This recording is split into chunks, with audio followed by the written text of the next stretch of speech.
चाचा फिर से पलटी लगाए हैं, पूरा बिहार के जनता को बताए हैं। नीतीश चाचा फिर से पलटी लगाए हैं, आरजेडी को छोड़ बीजेपी में आए हैं।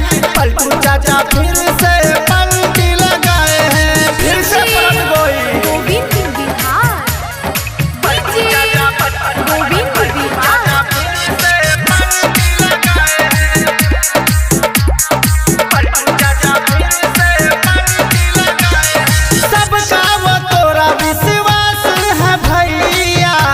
जनार्दन निराश है।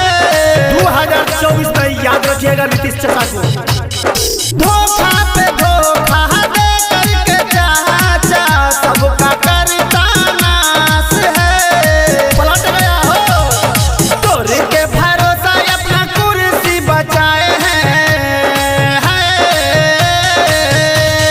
तोरे के भरोसा अपना कुर्सी बचाए हैं। नीतीश चाचा फिर से पलटी लगाए हैं, और जेडी को छोड़ बीजेपी में आए हैं। नीतीश चाचा फिर से पलटी लगाए हैं। गोविंद बिहार, गोविंद बिहार।